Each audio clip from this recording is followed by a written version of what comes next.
سورہ انعام کی کئی خصوصیات. پہلی خصوصیت تو یہ ہے کہ یہ سورت مکمل ایک بارگی نازل ہوئی ہے، جبکہ 20 رکوع پر مشتمل ہے، 175 آیتیں ایک ساتھ پوری سورت نازل ہوئی ہے، سوائے 3 آیتوں کے جو کہ مدنی ہیں، اور دوسرے قول کے مطابق 6 آیتیں جو مدنی ہیں. ان کے علاوہ پورا سورہ انعام مکمل ایک بارگی نازل ہوا ہے، اور جبریل امین کے علاوہ 70,000 فرشتے اس کے گرد اور نواح میں جلو کے ساتھ تشریف لائے ہیں. جس سورت کو 70,000 فرشتوں کے جلو میں اتارا گیا ہے، اس سورت کو ہم سننے کے لیے بکھر کے بیٹھے ہیں، اس لیے میں نے گزارش کی کہ قریب بیٹھے ہیں. اب یہ اکرام و انعام اور تقدس کے خلاف ہے کہ جب اللہ نے اس سورت کا اتنا انعام کیا کہ تنہا نہیں بھیجا جبریل کو، بلکہ 70,000 فرشتوں کو ساتھ لگایا، آگے پیچھے دائیں بائیں اوپر نیچے جلو کے ساتھ ایک رونق کے ساتھ تشریف لائے. تو یہ کتنی بڑی اہم خصوصیت سورہ انعام کی ہے. یہ تو ہے نزول کے اعتبار سے خصوصیت. اب اس کی تلاوت کے لحاظ سے کیا خصوصیات ہیں. شروع کی 3 آیتیں تکسبون تک، اس پر روایت میں لکھا ہے، علامہ سیوطی نے جلالین میں حاشیے پر جو تشریح کی ہے اس میں یہ فضائل درج کیا ہے. جن کو فضائل زیادہ سمجھ کر کے شک پیدا ہو وہاں پر دیکھ لیں. جلالین تفسیر مشہور کتاب ہے، اس کے حاشیے پر اسی آیت کے ذیل میں لکھا ہے کہ جو سورہ انعام کی شروع کی 3 آیتیں پڑھ لیا کرے تو اللہ تعالیٰ اس کے لیے 70 فرشتوں کو متعین کرتا ہے جو اپنے جیسے اعمال اس کے لیے کرتے رہتے ہیں قیامت تک کے واسطے. کتنا بڑا یہ اللہ کا خصوصی انعام ہے. کیونکہ اس میں اللہ کی تعریف ہے. ان 3 آیتوں میں توحید ہے، ان 3 آیتوں میں اللہ کی خصوصی حمد ہے، ان 3 آیتوں میں اللہ کے تقدس کا تذکرہ ہے. جب بندہ اس کو محبت کے ساتھ پڑھتا ہے تو 70,000 فرشتے اس کے حق میں دعائے خیر میں لگ جاتے ہیں. کب تک؟ قیامت تک کے واسطے. اگر کوئی پوری سورت پڑھ لیا تو وہیں لکھا ہے، ابی ابن کعب اس کے راوی ہیں، پوری سورت کو جو پڑھنے والا ہے تو اللہ تعالیٰ ایک فرشتے کو نازل کرتے ہیں، اس کے ہاتھ میں لوہے کا گرز ہوتا ہے. جب شیطان ارادہ کرتا ہے کہ وسوسہ ڈالے تو وہ گرز سے ان کو مارتا ہے، گویا دل کا تحفظ ہو جاتا ہے. اگر آپ کے دل کا تحفظ اور شیطان کے شر سے تعوذ چاہتے ہیں تو سورہ انعام مکمل پڑھیے، ایک فرشتہ گرز لے کر شیطان کے لیے تیار ہو جائے گا. اور روایت میں لکھا ہے کہ 70,000 فرشتے اس کے حق میں دعائے مغفرت کرتے رہیں گے. اور جب یہ بندہ اللہ کے پاس پہنچے گا تو اللہ فرمائیں گے، اس سورت کے پڑھنے کے ذریعے تو میرا بندہ بنا تھا، میں تیرا رب، تو نے اقرار کیا تھا، مجھے اعتراف ہے، میری جنت میں آ جا، میرے پھلوں کا استعمال کر، میرے کوثر سے پانی پی، تسنیم کی نہروں میں غوطہ خوری کر، میں تجھ سے راضی، تو مجھ سے راضی. یہ فضائل ہیں سورہ انعام کے. تو سورہ انعام کے اور بھی بہت سے فضائل ہوں گے، میرے علم میں جتنا آیا میں بیان کر رہا ہوں. آپ پر لازم ہے کہ اور تحقیق کریں. تفاسیر تو بہت ہیں، علم تھوڑی محدود ہے، وقت محدود ہے، اور ہماری طلب محدود ہے. کتنی تفاسیر ہیں، اتنی تفاسیر لوگوں نے لکھ دیا ہے کہ زندگی پوری ہم لگا دیں تو پڑھ نہیں سکتے. زندگی کا ہر لفظ، ہر سانس، ہر وقت ہم لگا دیں تو ان کو نہیں پڑھ سکتے، اتنا لوگوں نے لکھ دیا. اور قیامت تک لکھا جاتا رہے گا، اور تب بھی اس کتاب کا حق ادا نہیں کرے گا کوئی. جتنا لکھا جا چکا ہے اس سے بھی حق ادا نہیں ہوا. تو یہ کتاب ایسی ہے، اس کے لیے آپ اگر 1 گھنٹے کی قربانی اپنے آرام کو ترک کر کے دے رہے ہیں تو یہ کوئی بہت بڑی چیز نہیں ہے، یہ تو ہم بہت کم دے رہے ہیں.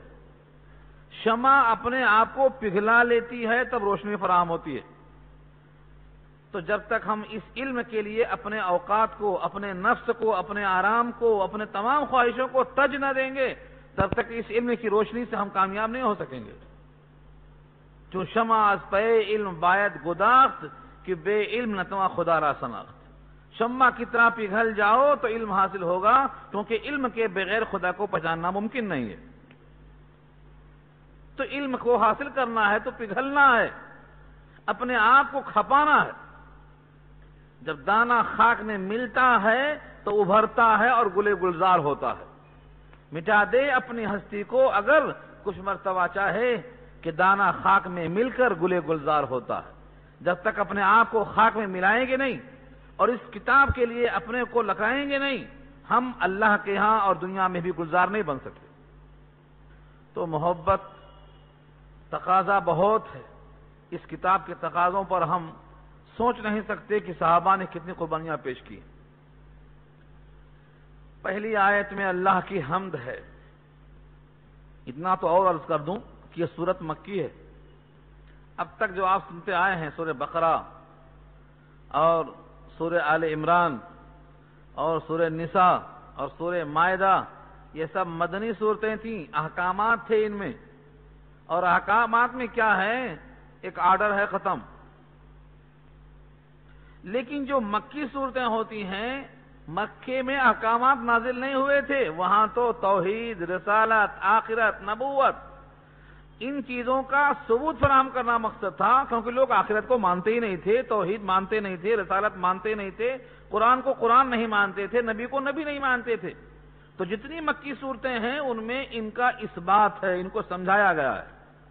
یہاں سے یہ بات طے ہو گئی کہ جب یہ مکی ہے تو اس میں آپ کے عقائد درست ہوں گے. اس میں اعمال سے زیادہ افکار پہ فکر پہ بحث ہوگی. ان میں اللہ کی وحدت پر فکر ہوگی. آخرت کیا چیز ہے، نبوت کیا چیز ہے، رسالت کیا چیز ہے، اللہ کو تنہا کیوں مانا جائے، اللہ کے ساتھ غیر کو شریک کیوں نہ کیا جائے، یہ تمام فلسفیات اس میں پیش کیے جائیں گے. یہ عنوان ہے سورہ انعام کا. اس کا نام انعام کیوں ہے؟ اس سے پہلے میں نے اصول عرض کیا تھا کہ پوری صورت میں کوئی ایک اہم جز مل جاتا ہے، اس کو غلبہ دے کر پوری صورت کا نام وہی رکھا جاتا ہے. جیسے سورہ مائدہ میں عرض کیا تھا میں نے کہ ایک مائدہ دسترخوان آسمان سے اترا، اس ایک مائدہ کی مناسبت سے مکمل صورت کا نام سورہ مائدہ رکھ دیا گیا، جبکہ وہ ایک آیت پر مشتمل ہے یا دو آیتوں پر. ایسے ہی انعام میں 20 رکوع اور تقریباً 175 یا 165 آیتیں ہیں.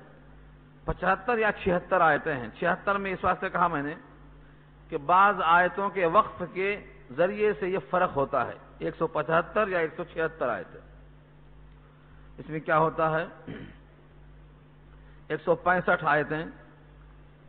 آیتوں میں اختلاف اس واسطے ہوتا ہے کہ کہاں آیت مانی جائے. جس طرح سورہ فاتحہ میں بتایا تھا میں نے آپ کو، سورہ فاتحہ میں یہ بات طے ہے کہ اس میں 7 آیتیں ہیں، لیکن 7ویں آیت کہاں سے شروع ہوتی ہے اس میں اختلاف ہے، اور پہلی آیت کہاں شروع ہوتی ہے اس میں اختلاف ہے. امام شافعی کے ہاں بسم اللہ سے پہلی آیت شروع ہوتی. پہلی آیت کون سی ہے؟ بسم اللہ الرحمن الرحیم. یہ پہلی آیت ہے سورہ فاتحہ کی، امام شافعی فرماتے ہیں. لیکن امام اعظم اور ائمہ ثلاثہ کہتے ہیں پہلی آیت الحمدللہ رب العالمین سے شروع ہوتی ہے. اسی واسطے امام شافعی جو قرات کریں گے تو بسم اللہ سے پڑھیں گے سورہ فاتحہ نماز میں، اور امام اعظم کے جو ماننے والے ہیں وہ الحمدللہ سے پڑھیں گے. یہ فرق ہو گیا. 7 آیتوں میں اتفاق ہے، لیکن پہلی کون سی ہے، کہاں سے شروع ہوتی ہے، اس میں اختلاف ہے. پھر 7ویں کہاں سے شروع ہوتی ہے، اس میں اختلاف ہوگا اسی بنیاد پر. تو آیتوں کے اندر گنتی کا اختلاف اس واسطے ہے کہ وقف یہاں ہے کہ نہیں ہے. وقف ہے، تقسیم ہو گئی. بہرحال یہ فنی بحث ہے. 165 یا 66 آیتیں ہیں. اس لحاظ سے اللہ تعالیٰ نے شروع کی 3 صورتوں میں خصوصیت کے ساتھ ان چیزوں کو پیش کیا ہے جس سے اللہ کی تعریف ثابت ہوتی ہے. الحمدللہ الذی خلق السماوات والارض. تمام تعریف اللہ کے لیے ہے.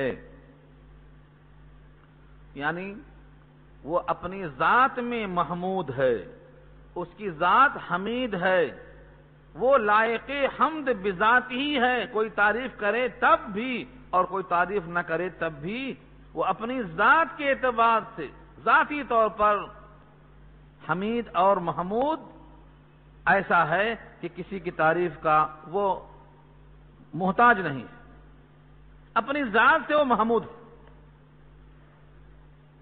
اب بندہ یہ سوچتا ہے کہ وہ ذاتی طور پر کسی کی حمد کا محتاج نہیں ہے، بذات ہی وہ حمید ہے۔ قرآن کریم میں کئی مقامات پر اللہ نے اپنے آپ کو حمید کہا ہے، اور آپ بھی کہتے ہیں انک حمید مجید، آپ حمید بھی ہیں، آپ مجید بھی ہیں۔ نماز میں آپ اعتراف کرتے ہیں انک حمید مجید، تو اللہ کے ساتھ حمید ہے اور مجید ہے، بزرگ ہے، تعریفوں کی مستحق ہے، ذاتی طور پر کسی کا کوئی محتاج نہیں۔ اب آپ سوچتے ہوں گے کہ ہمیں تعریف کرنے سے کیا فائدہ، ہمارا فائدہ ہے، ہم جتنا تعریف اللہ کی کریں گے ہم اس کے ذریعے سے اس کی رحمتوں کے مستحق بنیں گے، بذات ہی اللہ کی تعریف کرنے سے اللہ کی ذات کو کوئی فائدہ نہیں۔ لیکن اللہ کی شفقت، مہربانی اور عنایت یہ ہے کہ وہ کیوں تعریف کے لائق ہیں، وہ کیوں حمید ہیں، اس کو بھی انہوں نے لگے ہاتھوں بیان کر دیا، تاکہ اگر کوئی سنجیدہ آدمی سوچنا چاہے تو سوچ سکے کہ میرا رب اس واسطے حمید ہے۔ کیا ہے؟ الذی خلق السماوات والارض، جس اللہ نے پیدا کیا آسمانوں کو اور زمین کو۔ آپ ایک کرسی بنانے والے کی تعریف کرتے ہیں، دنیا میں ایک بلڈنگ بنایا تو اس کی تعریف کرتے ہیں، تاج محل بنایا تو تعریف کے پل باندھ دیتے ہیں۔ کائنات کی مخلوق جب کوئی پیدا شدہ شے کو محض ترکیب دے دیتی ہے، پتھر پہلے سے تھا، لوہا پہلے سے تھا، پانی پہلے سے تھا، ان تمام موجودہ شے کو جو بکھری ہوئی تھی صرف جوڑ دیا، ترکیب دیا، اس کو تم نے خالق کا نام دے دیا۔ تاج محل کا خالق کون ہے؟ خالق نہیں بولتے، اس کا معمار تھوئی کون ہے؟ چند بکھری ہوئی موجودہ شے کو جوڑ دیا۔ خالق تو وہ ہوتا جو معدوم کو موجود کرتا، جو نہیں تھی اب اس کے حکم سے وجود میں آتی ہیں، اور اس میں وہ خواص پیدا کرتا۔ سنگ مرمر میں سفیدی اس نے پیدا کیا ہے، وہ ہے اس کا خالق۔ تو کسی شے میں اس کے خواص پیدا کرنا، اس کو عدم سے وجود میں لانا، یہ تخلیق ہے۔ موجودہ شے کو جوڑ دینا یہ ترکیب ہے، تخلیق نہیں ہے۔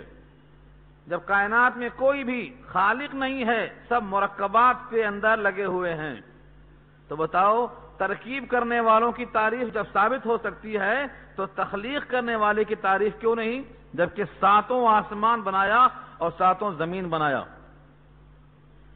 ساتوں آسمان میں بھی کہیں ستون نظر آیا؟ کوئی ستون نہیں، ساری کائنات پہ اللہ نے چھاپ دیا، لیکن بغیر عمد ترونہا، تم دیکھ رہے ہو کوئی ستون ہے کہیں؟ اتنا بڑا آسمان ٹھہرا ہوا ہے، اس لیے وہ تعریف کا ذاتی طور پر مستحق ہے، کوئی تعریف کرے یا نہ کرے۔ شارحین لکھتے ہیں سماوات جمع ہے، سما ایک آسمان اور سماوات جمع ہے کئی آسمان۔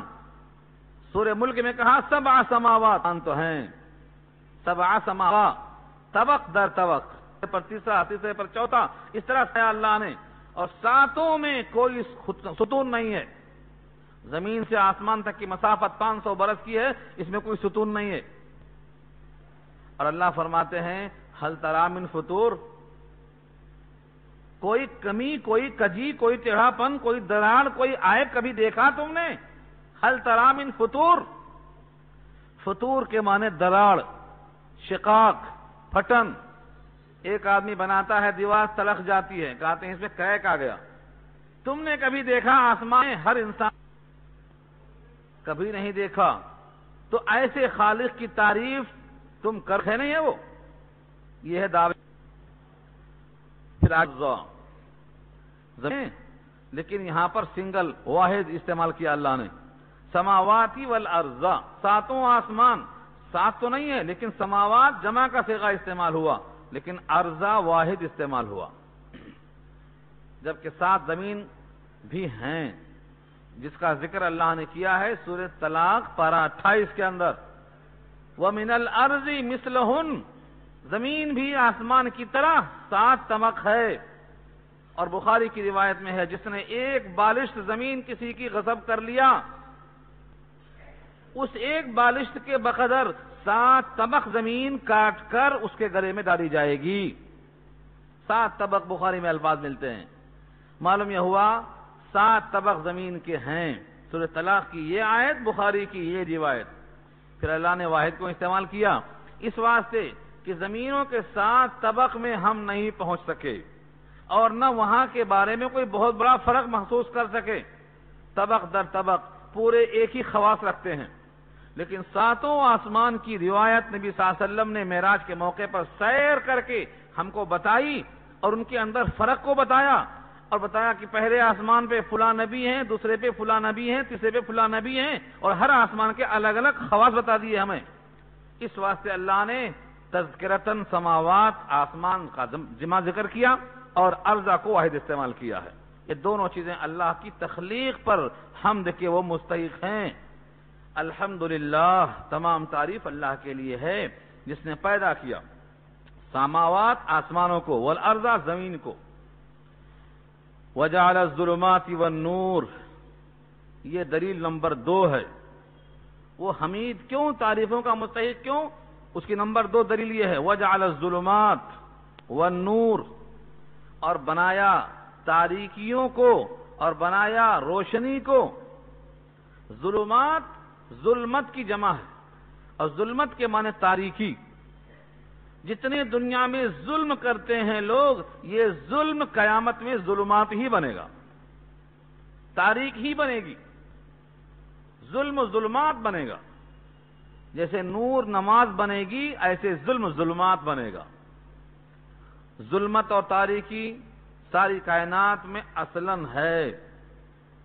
جب اللہ نے اس کو منور کرنا چاہا تو آسمان کے اندر اللہ نے زینا السماء الدنیا بمصابیح، آسمان اول کو، دنیاوی آسمان کو مصابیح یعنی چراغوں سے مرشح کر دیا اللہ نے۔ سورج کو، چاند کو، تاروں کو اس میں لگا دیا۔ ان سے روشنی حاصل ہوتی ہے، تاروں سے راستے معلوم ہوتے ہیں، چاند سے تموج پیدا ہوتا ہے، شمس سے ساری کائنات منور ہو جاتی ہے۔ اس واسطے سورہ نور میں اللہ فرماتے ہیں اللہ نور السماوات والارض، یعنی اللہ منور السماوات والارض، زمین و آسمان کے وہ منور ہیں، روشن کرنے والے ہیں۔ زمین و آسمان کو اللہ تعالیٰ روشنی عطا فرماتے ہیں۔ یہاں بھی سوچتے ہوں گے آپ، نور واحد ہے اور ظلمات جمع ہے۔ اللہ کی کتاب میں اتنا توازن ہے، اگر کوئی عربی ادب کے ساتھ اس میں تحقیق ساتھ غور کرے تو ایک ایک جملے میں سر تھوپنا پڑے گا۔ کیا شان ہے اللہ کے کلام کی۔ سماوات جمع تو ظلمات جمع لائے، والارض واحد تو نور واحد لائے۔ یہ کلام میں ندرت ہے، کلام میں مطابقت ہے، اور پھر معنی میں کوئی فرق نہیں، بلکہ وہاں بھی بے مثال قوت پیدا ہوتی ہے۔ جتنی گمراہیاں ہیں ان کو تعبیر کیا ہے ظلمات سے، اور جو صراط مستقیم ہے وہ ایک ہی ہوتا ہے، اس کو تعبیر کیا ہے نور سے۔ گمراہیاں الگ الگ ہو سکتی ہیں، نبوت کو نہ مانا یہ بھی گمراہی، توحید کو نہیں مانا یہ بھی گمراہی، آخرت کو نہیں مانا یہ بھی گمراہی۔ جن چیزوں پہ ایمان لانا، ایمان مفصل 7 چیزیں، ان میں سے کسی کو نہیں مانا تو گمراہی۔ گمراہی کئی قسم کی ہو سکتی ہے، لیکن صراط مستقیم ایک ہی ہے۔ تو اس واسطے نور واحد استعمال کیا اور ظلمات کو جمع استعمال کیا۔ دوسرا فرق آپ سوچ نہیں سکتے، ہاں سوچنے کے بعد جب آپ غور کریں گے اور بتایا جائے گا تو معلوم ہوگا۔ دیکھو، اللہ نے السماوات والارض کے ساتھ خلقہ استعمال کیا، اور ظلمات اور نور کے ساتھ جعلہ استعمال کیا۔ خلق السماوات والارض وجعل الظلمات والنور، خلقہ اور جعلہ۔ خلقہ کہتے ہیں تخلیق کو، اور جعلہ کہتے ہیں بنانے کو۔ کیا فرق رکھا ہے؟ جس چیز کی تخلیق ہوتی ہے وہ قائم بنفس ہی ہوتی ہے، کسی کے سائے ٹھہرتی نہیں، خود بخود قائم ہوتی ہے۔ اب آسمان اور زمین کو بنا دیا، وہ قائم بنفسہ ہی ہیں، کسی سہارے کی کوئی ضرورت نہیں۔ لیکن جن کو جالا کہا، بنایا، یہ عرض ہیں، جوہر نہیں ہیں، یہ خود سے ٹھہر نہیں سکتے۔ روشنی ہوگی تو کسی کے تابع ہوگی، سورج کی روشنی، چاند کی روشنی، لالٹین کی روشنی، ٹارچ کی روشنی، ایمان کی روشنی، بہرحال کسی کے تابع ہوگی، یہ خود قائم نہیں ہو سکتی۔ یہی حال ظلمات کا ہے۔ ظلمات بعضها فوق بعض، ظلمات کئی قسم کی ہوتی ہیں۔ مثلا ماں کے پیٹ میں بچہ ہوتا ہے، 3 اندھیریاں ہوتی ہیں۔ اللہ فرماتے ہیں ظلمات فوقها، ظلمات پر ظلمات فرمایا اللہ نے۔ کتنا؟ فی ظلمات 3 اندھیریاں، پیٹ کا اندھیرا، اس کے بعد اللہ فرماتے ہیں رحم کا اندھیرا، پھر اس جھلی کا جس کو لے کر باہر آتا ہے بچہ، اس کا اندھیرا۔ ان 3 اندھیریوں میں اللہ اس کے قلب کو منور کرتے ہیں، اس کی آنکھ کو روشن بناتے ہیں۔ جس کے پیٹ میں بندہ اسے خود خبر نہیں ہوتی، یہ بحث انشاءاللہ سورہ زمر میں آئے گی۔ تو اللہ فرماتے ہیں ظلمات کئی چیزیں ہوتی ہیں، لیکن جعلہ کا مطلب وہ خود بخود قائم نہیں ہوتی، یہ عرض ہیں، کسی کے سہارے قائم ہو سکیں گی۔ تو روشنی والے اعمال کریں گے تو آپ روشن ہوں گے، اور ظلمات والے کام کریں گے تو تاریکیاں پھیلیں گی۔ دنیا اصلاً تاریک ہے، جب اس کو اللہ چاہتے ہیں تو منور کر دیتے ہیں۔ سورہ یاسین یاد ہے؟ پڑھ لیجئے سورہ یاسین کو۔ نسلخ منہ النہار فاذا هم مظلمون، اس ٹکڑے پہ غور کرو۔ نسلخ منہ النہار کا مطلب اس کائنات سے ہم دن کی چادر کو ایسا کھینچتے ہیں جیسے قصاب بکرے کے اوپر سے کھال کھینچتا ہے۔ فاذا هم مظلمون، ساری کائنات تاریک ہو جاتی ہے۔ نسلخ، مسلخ معلوم جہاں کھال کھینچی جائے، تو نسلخ اور مسلخ ایک ہی مادہ ہے دونوں کا، کسی چیز کے اوپر کا چھلکا اتار لینا۔ اس کائنات کے اوپر جو دن کی روشنی ہے، سورج کے طفیل، اس کو اللہ اتار لیتے ہیں بکرے پر کھال کی طرح، تو پوری کائنات اندھیرے میں غرق ہو جاتی ہے۔ تو یہ دن کا روشن ہونا یہ کس کے طفیل میں ہے؟ سورج کے طفیل میں ہے۔ جب اللہ کھینچ لیتے ہیں اندھیرا ہو جاتا، تو جعلہ فرمایا۔ پھر اللہ تعالی اس کائنات کے نور ہونے کے بعد، منور ہونے کے بعد، روشن ہونے کے بعد سورج کو نکال کر ڈبا دیتے ہیں، پھر تاریکی چھا جاتی ہے۔ تاریکی کے بعد پھر دن آتا ہے، یہ عدلتے بدلتے رہتے ہیں۔ تو یہ کیا ہے؟ جعلہ ہے۔ اگر تخلیق ہوتی تو اس کے اندر تبدیل نہیں ہو سکتا تھا، رات ہمیشہ رات رہتی، دن ہمیشہ دن رہتا، لیکن یہ بھی نہیں کیا، خلقہ نہیں ہے نا، جعلہ ہے۔ یہی رات جو 14 گھنٹے کی ہو جاتی ہے، گھٹتے گھٹتے 9 گھنٹے پہ آ جاتی ہے، اور یہی دن جو 14 گھنٹے کا ہوتا ہے، گھٹتے گھٹتے 9 گھنٹے کا ہو جاتا ہے۔ دن کو دھیرے دھیرے دھیرے رات میں داخل کر دیتے ہیں، اور رات کو دھیرے دھیرے دن میں داخل کر دیتے ہیں۔ یہ جعلہ کی وجہ سے ہے کہ اس میں تغیر ہو سکتا ہے، لیکن جو خلقہ ہے وہاں تغیر نہیں ہو سکتا ہے۔ آج کی تاریخ میں سورج اس کائنات میں جتنے منٹ پہ طلوع ہوا تھا، اگلے سال اس تاریخ کو اتنے ہی منٹ پر طلوع ہوگا۔ کیوں؟ جن جگہوں میں اللہ نے تخلیق بنایا ہے، تخلیق، وہاں کوئی تبدیلی نہیں۔ لا تبدیل لخلق اللہ، اللہ کی تخلیق میں تبدیلی ممکن نہیں ہے۔ یہ 2 نمبر دلیل ہو گئی۔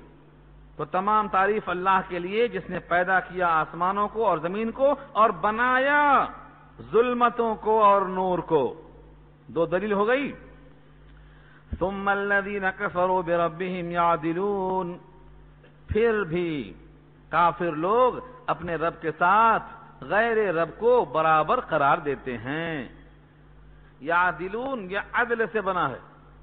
عدل کے معنی مساوات، ایک بت ہے ایک اللہ، دونوں کو برابر، یہ عدل ہے، برابر کر دیا لوگوں نے۔ ایک قادر مطلق ہے، ایک محتاج محض ہے، ایک نے ساری کائنات کو بنایا ہے اور ایک خود دوسروں کے ہاتھ سے تراشا ہوا بن کر تیار ہوا ہے۔ یہ تو مخلوق ہے، یہ خالق ہے۔ ان دونوں کو برابر کرنا اپنی سجدہ گاہوں کے موقع پر، اپنے مانگنے کے موقع پر، مشکل کشائی کے موقع پر، حاجت روائی کے موقع پر، تذلل اور عاجزی کے موقع پر، یہ دونوں کو برابر کر دیتے ہیں۔ کون کر دیتے ہیں؟ ثم الذین کفروا، جنہوں نے کفر کیا ہے وہ اپنے رب کے ساتھ برابر کرتے ہیں غیر رب کو۔ اللہ نے ایمان والوں کو نہیں شامل کیا، ایمان والوں کی شان یہ ہے وہ رب کے برابر کسی کو قرار دے ہی نہیں سکتے۔ رب تو غنی ہے، باقی سب محتاج، رب تو بے نیاز ہے، باقی سب فقیر، رب تو خالق ہے، باقی سب مخلوق، رب کی خوبیاں ذاتی ہیں، باقی سب کی عطائی ہیں، اس کے برابر کون ہو سکتا؟ اس لیے جو کافر ہیں وہ اپنے رب کے ساتھ برابری کرتے ہیں غیر رب کی۔ ثم پھر الذین کفروا، جنہوں نے کفر کیا، بربہم یعدلون، اپنے رب کے ساتھ برابر کرتے ہیں۔ کس کو کرتے ہیں بتایا نہیں یہاں پر، کیوں؟ اس لیے کہ کائنات میں کوئی سورج کی پوجا کرتا، کوئی چاند کی۔ آپ کے ہندوستان میں 53 کروڑ خداؤں کی پوجا ہوتی ہے، ان سب کو سجدہ سے نوازتے ہیں لوگ۔ تو جو پیشانی رب کے لیے ہے وہ پیشانی ان کے سامنے جھکتی ہے، ان سب سے یہ لوگ اللہ کو برابر کر دیتے ہیں اپنے سجدوں کے موقع پر۔ ان کا نام لینا مشکل ہے یہاں پر، اس لیے کہا رب کے برابر کر دیتے ہیں۔ کن کو؟ وہ بہت زیادہ ہیں، کوئی آگ کو، کوئی سورج کو، کوئی فرشتوں کو، کوئی مریم کو، کوئی عیسیٰ کو، کوئی عزیر کو، کائنات میں لاکھوں ہیں، کروڑوں ہیں، گنتے جاؤ۔ مجوسی 2 کی پوجا کرتے ہیں، آگ کی پوجا کرتے ہیں۔ آریہ سماج کے لوگ اسی ہندوستان کے اندر توحید کے قائل ہونے کے باوجود عقل اور ایک چھٹی حص ہے اور ایک شے ہے، اس کو قدیم مان کر کہتے ہیں کہ ان کو اللہ نے پیدا کر دیا لیکن اللہ کی قدرت سے بے دخل کر دیا، وہ جو چاہیں کر سکتے ہیں۔ عقیدہ باطل ہو گیا۔ عیسائی انجیل کے ماننے والے توحید کے قائل ہیں لیکن 3 کو ایک، ایک کو 3 کہنے کے قائل ہیں، وہ توحید باطل ہو گئی۔ دنیا کی کوئی قوم توحید پہ قائم نہیں ہے سوائے اسلام کے۔ اس وقت زمین پر کائنات میں کوئی قوم نہیں ہے جو توحید پر قائم ہو سوائے اسلام کے۔ یہودی کیوں بھٹک گئے؟ عزیر کو خدا کا بیٹا کہتے ہیں۔ عیسائی کیوں بھٹک گئے؟ وہ تثلیث کے قائل ہیں۔ جتنے لوگ کائنات میں ہیں کسی کی توحید درست نہیں ہے، سب بھٹکے ہوئے ہیں۔ یہاں پر سب کیا ثابت ہوئے اس آیت سے؟ جو اپنے رب کے برابر کسی کو کرتے ہوں ثم الذین کفروا میں شامل ہوئے کہ نہیں ہوئے؟ تو مومن اس وقت کون ہے؟ جو اسلام پر ہے، جو اسلام کے علاوہ ہے وہ مومن میں شامل نہیں ہو سکتا ہے، سب کفروں میں آتے۔ کسی کا کفر توحید میں ہے اور توحید کے خلاف جانے میں، کسی کا کفر رسالت میں، کسی کا کفر کتاب کے خرد برد کرنے میں، کسی کا کفر معبودوں کے کئی ماننے میں۔ ایک تو ہے اہرمن اور ایک ہے یزداں۔ ایک کہتا ہے یہ اہرمن برائیوں کا خالق ہے، یہ یزداں اچھائیوں کا خالق ہے، تقسیم کر دیا اس نے۔ تو جو آدمی توحید پر قائم ہے وہ مومن ہے، اور توحید پر قائم صرف وہی ہیں جو صرف ایک اللہ کو تسلیم کرتے ہیں، اللہ کے ساتھ کسی صفات میں کسی کو شریک نہیں کرتے۔ تو یہ ٹکڑا بہت اہم ہے۔ ثم الذین کفروا، پھر وہ لوگ جنہوں نے کفر کیا، بربہم یعدلون، اپنے رب کے ساتھ عدل کرتے ہیں، یعنی دوسروں کو برابر کرتے ہیں۔ دیکھو عدل اچھی چیز ہے، عدل کرنا۔ آپ کے 2 بیٹے ہیں، دونوں کے ساتھ اچھا سلوک برابر کرنا، یہ عدل ہے۔ آپ کی 2 بیویاں یا 4 بیویاں ہیں، چاروں کے درمیان مساوات قائم کرنا، یہ عدل ہے، یہ اچھی چیز ہے۔ اس زمین کو عمر نے عدل سے بھر دیا، اچھی چیز ہے۔ لیکن جب دونوں برابر نہ ہوں تب دونوں کو برابر کر دینا ہے، کیا ہے؟ آپ کا 3 حصہ ہے، میرا 1 حصہ ہے، اور تقسیم میں برابر کر دیا تو یہ تو ظلم ہوا، ازلام ہے، یہ تو 500 کے تیر ہیں، یہ گزر چکا ہے پیچھے۔ تو رب کے ساتھ غیر رب کو برابر کرنا کیوں ظلم ہے؟ کیونکہ رب میں اتنی خوبیاں ہیں اور غیر کو جس کو برابر کرتے ہیں رب کے ساتھ ان میں کوئی خوبی نہیں ہے مقابلے میں اللہ کے۔ اس لیے یہ عدل ظلم ہے، یہ عدل شرک ہے، اور یہ عدل مساوات نہیں ہے۔ اس کی مثال بہترین طریقے سے دیا ہے ہمارے ایک مفکر نے، کہا کرتے تھے بریانی ہے، بریانی میں عدل کیا ہے؟ جتنا چاول ہے اتنا ہی نمک ڈالو، برابر برابر ہر چیز ڈالو، کھائے گا کوئی؟ جتنا چاول ہے اتنا گوشت ہے، اتنا ہی مرچی ہے، اتنا ہی نمک ہے، کون کھائے گا بھائی؟ اس کا عدل تو یہ ہے کہ جتنا زبان کو ذائقہ اچھا دے سکے، نمک اتنا ہو، گوشت اتنا ہو، چربی اتنی ہو، چاول اتنی ہو۔ توازن کا نام ہے عدل۔ جو بیوی کو آپ لا کے دیں گے وہی بیٹے کو لا کے دیں گے، یہ عدل ہے؟ بیٹی کا تقاضا الگ ہے، بیٹے کا تقاضا الگ ہے، ماں کا تقاضا الگ ہے، ہر ایک کا تقاضا الگ ہے۔ تو عدل کا مطلب یہ ہے جو آدمی جس چیز کا تقاضا رکھتا ہو، جس چیز کے لائق ہو، اس کو وہ چیز دی جائے، وہ عدل ہے۔ یہ پیشانی اللہ کا حق ہے، اللہ کے غیر کو پیشانی آپ دیں گے تو یہ عدل نہیں ہوگا، ظلم ہوگا آپ کے اوپر یہ۔ لیکن اس عمل میں آپ نے عدل کیا، یعنی اللہ کے برابر غیر کو کر دیا، اللہ کا ہمسر قرار دیا، اللہ کا ایکویلنٹ قرار دیا، اللہ کے مساوی قرار دیا، وہ اللہ کے مساوی ہو نہیں سکتا، اس واسطے یہ عمل آپ کا ظلم ہے اور باطل ہے، اس لیے اسے کافر کہا اللہ نے۔ اب سوچتے ہیں دیکھو اللہ نے کیا کیا اور کتنی طاقت ہے، کچھ تو بتا دیا جعلہ اور خلقہ کے ساتھ۔ اب اگلی قدرت کو دیکھو جو مستقبل کے ساتھ متعلق لگی ہے۔ ہر آدمی سوچتا ہے میرا مستقبل بہت تابناک ہے، کس کے ہاتھ میں ہے ہمارا مستقبل؟ ہماری موت و حیات کس کے ہاتھ میں ہے؟ یہاں آ کے پھر سوچنا پڑے گا آپ کو، یہ نہیں ہے میاں کام نکل گیا آپ پہچانتے نہیں، ایک بار پیدا کر دیا، کھانے کا سسٹم بنا دیا، ختم، تمہاری کیا ضرورت ہے؟ نہیں، تم جس طرح ماضی میں محتاج تھے اور حال میں محتاج ہیں، آئندہ بھی محتاج رہیں گے، ایک ایک سانس محتاج ہے اس کے ذات کی طرف۔ آگے کیا کیا؟ هو الذي خلقكم من طين ثم قضى أجلا وأجل مسمى عنده ثم أنتم تمترون۔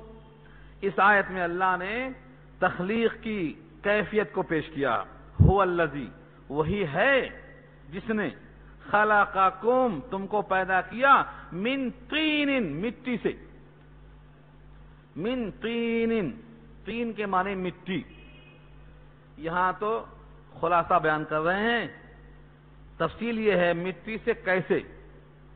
ہم تو محسوس کرتے ہیں نہ ہم مٹی کھاتے ہیں نہ ہم مٹی سے بنے ہیں، ہم تو نطفے سے بنے ہیں، ہمارا وجود نطفے سے بنایا گیا ہے، ہم یہ سمجھتے ہیں۔ اللہ فرماتے ہیں خلقکم من طین۔ اچھا دوسری آیتوں میں ہے آدم کو مٹی سے بنایا اور اس کے بعد والوں کو مٹی کے خلاصے سے بنایا، سلالۃ من طین کہا، خلاصہ طین۔ مگر یہاں تو صراحتاً ہے تم کو مٹی سے بنایا، خلقکم من طین، تم کو بنایا مٹی سے۔ ہم جو مٹی سے بنے ہیں وہ کیسے؟ اگر کبھی اس پر آپ سوچ لیا کریں تو اللہ کی تعریف میں آپ سر دھنتے ہی رہیں گے، دل نہیں بھرے گا آپ کا۔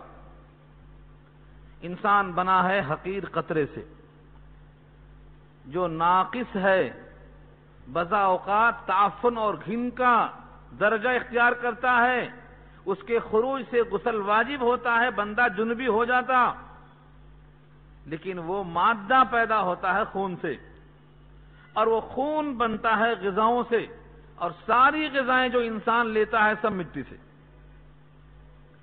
ایک غذا کا نام بتا دو جو آسمان سے آتی ہو سوائے پانی کے، اور یہ پانی بمنزل حیات کے ہے، ذریعہ ہے زمین کے اگانے کا۔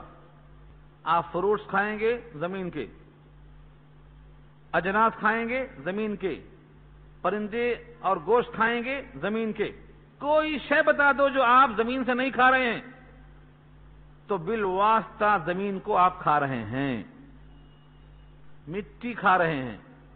مٹی کی شکل بدلی ہے، یہ گیہوں ہے، یہ گیہوں کہاں سے آیا؟ مٹی کی بدلی ہوئی شکل ہے، کس نے بدلا؟ خالق نے بدلا ہے۔ وہی اللہ ہے جس نے تم کو مٹی سے بنایا، تمہیں گیہوں کھلایا، اس سے خون بنا، اس سے قطرہ بنا، اس قطرے کو پھر انسان بنا دیا۔ جس اللہ نے گٹھلی سے درخت کو بنایا اور درختوں سے گٹھلی کو نکالا، اور جس اللہ نے مردے کو زندہ اور زندے سے مردے کو نکالا، انڈے سے مرغی اور مرغی سے انڈے کو نکالا، اسی اللہ نے تم کو مٹی سے اسی ترتیب سے نکالا۔ تمہارا وجود کس سے ہے؟ مٹی سے ہے۔ پھر کون سی مٹی؟ شارحین لکھتے ہیں کہ آدم علیہ السلام کو اللہ نے بنایا تو زمین کے اوپر مٹی کے ہر حصے سے نمونہ لیا، اسی لیے آدم کی اولاد جب ایک ہی باپ کے ہیں اور ایک ہی ماں کے ہیں یکساں ہونا تھا۔ آدم کی اولاد اور حوا کی اولاد آج تک یکساں کیوں نہیں ہے؟ اسی مٹی کا اثر ہے، جن کی مٹی کالی زمین کی تھی وہ کالے ہو گئے، اور جن کی مٹی سفید رنگ کی تھی سفید ہو گئے، اور جن کی مٹی لال تھی وہ لال پیدا ہو گئے۔ اور یہ تفاوت کوئی ختم نہیں کر سکتا، بلکہ اگر زمین بنجر تھی تو وہ اولاد نااہل پیدا ہوگی، اگر وہ زمین میں قوت نمو تھی تو فیضیاب کرنے والا پیدا ہوگا۔ لکھا ہے مفسرین نے کہ اس زمین کے جو خواص تھے ان خواص کا اثر اس انسان نے پیدا کر دیا اللہ نے۔ بعض انسان بڑے مضر ہوتے، بعض بڑے مفید ہوتے، بعض دونوں میں صفر ہوتے، کسی کام کے نہیں ہوتے۔ زمینوں کا ایسا ہی حال ہے، تو زمین کے سارے خواص ان میں آئے ہیں کیونکہ اللہ نے پیدا کیا تم کو مٹی سے، اور مٹی سے پیدا کرنے کے بعد ثم قضا اجلا، قضا کے معنی فیصلہ کر دیا، متعین کر دیا، معین کر دیا، اجلا مدت، لمٹ۔ آپ کب تک جئیں گے آپ کو خبر نہیں، ہم کب تک جئیں گے ہمیں خبر نہیں۔ دنیا میں کوئی بشر نہیں بول سکتا ہے کہ میری مدت حیات کیا ہے۔ بڑے بڑے سائنسداں ہوں گے، کائنات پہ حکومت کریں گے، مظلوموں کی آہیں لیں گے، ساری کائنات پہ بم ڈال کے طاقت مظاہرہ کریں گے، مگر کب مریں گے خبر نہیں ہے ان کو۔ ثم اجلا، ثم قضا اجلا، اللہ نے ان کی قضا یعنی ان کی موت متعین کر دیا۔ قضا کو قضا اسی واسطے کہتے ہیں کہ اس کے فیصلے کا دن آ گیا، قضا آ گئی یعنی اس کے مرنے کا دن جو لکھا تھا اللہ نے متعینہ دن وہ آ گیا، یہ ہے قضا۔ قضا آئی تھی یعنی اس کا وقت آیا تھا۔ اجلا کے معنی مدت، ایک دن اضافہ رہنا چاہو نہیں رہ سکتے، ایک دن۔ میرے اللہ آپ رحیم اور کریم ہیں، میں ایک دن بڑھ کے رہوں گا نہیں رہ سکتا۔ کوئی انسان اس متعینہ مدت سے آگے نہیں بڑھ سکتا۔ مجھے سوچ کر بتاؤ کہ وہ خالق کتنا طاقتور ہے جس کے قبضہ قدرت میں ہر ایک کی حیات متعین کرنے کا حق ہے۔ ہماری حیات میں کمی ذاتی کائنات مل کر نہیں کر سکتی، جو اس نے متعین کر دیا ہے وہ ہو کے رہے گی۔ وہ طاقتور کتنی ہے سوچو، اللہ کی ذات ہے وہ۔ یہ تو ہوا ہر بشر کے لیے، ہر انسان کے لیے۔ وہ اجل مسمن عندہ، اور ایک متعینہ مقدار ہے جو اسی کے نزدیک ہے، وہ کسی کو نہیں معلوم۔ وہ کون سی ہے؟ جس دن سب کی موت آئے گی، جس کا نام قیامت ہے۔ ہر انسان مرتا ہے، ہم دیکھتے ہیں، دفن کرتے ہیں، لیکن ایک دن ایسا آئے گا سارے مریں گے۔ جو ایک ایک کو مار رہا ہے وہ کل سب کو مارے گا۔ دنیا والوں کی مثال دیکھ لو، ہمارے خدشات میں ہے۔ کیا کہتے ہیں لوگ؟ ارے اسرائیل نے آج ان کو مارا، کل ان کو مارا، یہ دھیرے دھیرے امریکہ اسرائیل مل کے پوروں کو ماریں گے ایک کے بعد دیگرے۔ کیوں؟ ہیبت کھائے ہوئے ہیں۔ کیوں ہیبت کھائے ہوئے ہیں؟ یہ کوئی مومن نہیں سوچ رہا ہے کہ وہ اللہ کی طاقت کے اندر ہیں۔ اللہ کے بندوں پر ظلم کرنے والا پنپ نہیں سکتا، وہ خدا کی قدرت کے باہر نہیں ہے۔ ایمان کی کمزوری ہے ہماری، ہم قرآن کریم کو نہ پڑھتے ہیں اور نہ تفسیر کے ساتھ ان کی باتوں کو جان کر پختہ یقین رکھتے ہیں۔ سورہ ابراہیم پارہ 13، اور یہ آیت نہیں بھولنا، روزانہ پڑھ لینا تاکہ معلوم ہو جائے اللہ کی قدرت سے کوئی چیز باہر نہیں ہے۔ ظالموں کے ظلم سے اللہ غافل نہیں ہے۔ اللہ کو گمان مت کرو کہ وہ ظالموں کے ظلم سے غافل ہیں، ایسا ہی لکھا ہے اللہ نے، وَلَا تَحْسَبَنَّ اللَّهَ غَافِلًا عَمَّا يَعْمَلُ الظَّالِمُونَ۔ جو ظالم کرتے ہیں اس ظلم سے اللہ کو غافل مت سمجھو۔ یہ ہمارے لیے ہے قرآن کریم میں، پارہ 13 سورہ ابراہیم آیت نمبر 42 کے الفاظ ہیں، یہ کھول کر دیکھنا۔ یہ جو ظالم کر رہے ہیں اللہ کو غافل مت سمجھو، پھر کیوں مہلت دے رہے ہیں؟ انما یؤخرہم لیوم تشخص فیہ الابصار، ان کو مؤخر کر رہے ہیں اجل مسمى کے لیے، ابھی ان کا دن نہیں آیا ہے، ان کا دن نہیں آیا ہے۔ بکری کی اماں کب تک خیر منائی ہیں، بکری کی اماں کب تک خیر منائی ہیں؟ آخر ایک دن چھری کے نیچے آئی ہیں، تو چھری کے نیچے آنا ہی لکھا ہے ان کو، ان کے واسطے تو اللہ کا غضب، اللہ کی لعنت بھڑک چکی ہے۔ اللہ نے خود کہا ہے اس قوم کو، یہ مغضوب علیہم کا مصداق ہے یہودی، اس پر تو خدا کا غضب ہونے ہی والا ہے۔ وَبَاءُوا بِغَضَبٍ مِّنَ اللَّهِ، لوٹے ہیں غضب لے کر اللہ کا، یہ تو ان کے واسطے لکھا جا چکا ہے۔ پھر تاخیر کیوں ہے یہ؟ وہ اجل مسمن عندہ، ایک متعینہ مدت ہے جو اسی کے پاس ہے۔ اس بالغ ہونے سے پہلے جو مظلوم ہو کر شہید ہو رہا ہے یہ سیدھا جنت میں جائے گا۔ اللہ چاہتے ہیں کہ تم میں سے بہتوں کو شہید بنائیں، اللہ چاہتے ہیں کہ تم میں سے بہتوں کو شہید بنائیں۔ کسی کی یاد آئے، کسی بچے پر رونا آئے تو یہ سوچنا جناب خدیجہ کا ایک بچہ انتقال کر گیا۔ اور ایک خاتون کا مشہور قصہ ہے، وہ روتے ہوئے آتی ہیں اللہ کی نبی کے پاس کہ میرا بیٹا مر گیا ہے، اور وہ کہاں ہے، کس حال میں ہے؟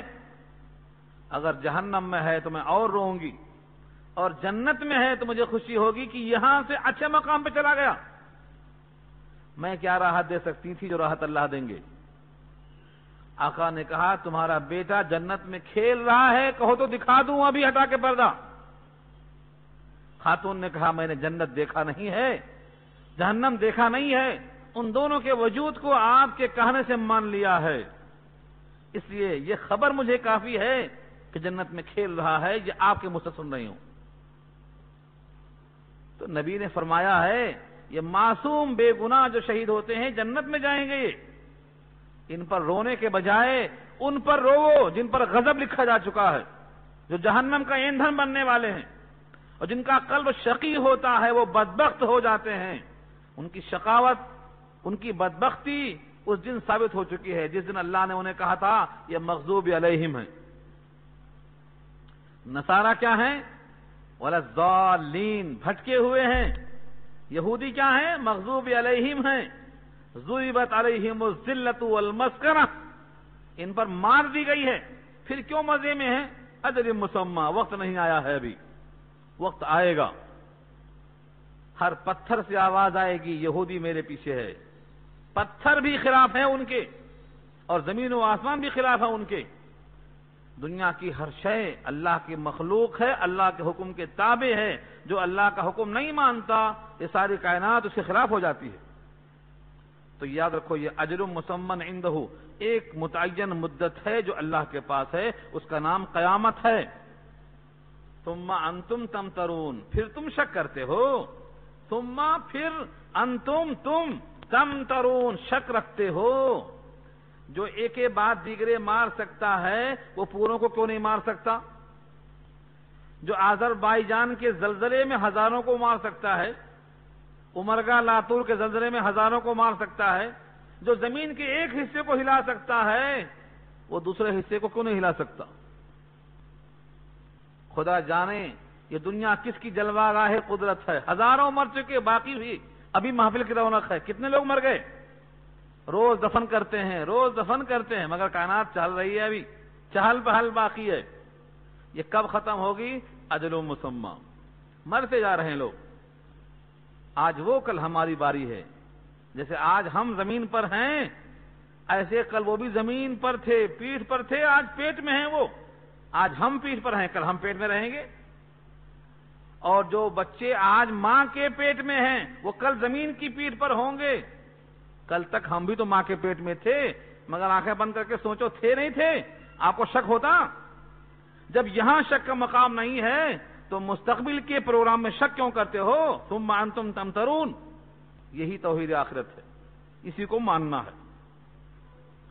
وَهُوَ اللَّهُ فِي السَّمَاوَاتِ وَفِي الْأَرْضِ، وہی اللہ ہے جو معبود برحق ہے آسمانوں میں بھی اور زمین میں بھی، وہی اللہ۔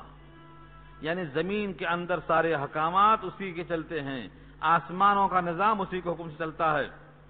کتنا طاقتور ہوگا ابھی دیکھ لیا آپ نے، ہر موت اس کے ہاتھ میں ہے. یعلم سرکم وجہرکم ویعلم ما تکسبون، جانتا ہے جو تم چھپاتے ہو. سر راز، سر ان کے معنی بھید، سر کی جمع اسرار آتی ہے، بھید. سرکم تمہارے بھید کو جانتا ہے، پوشیدہ احوال کو جانتا ہے.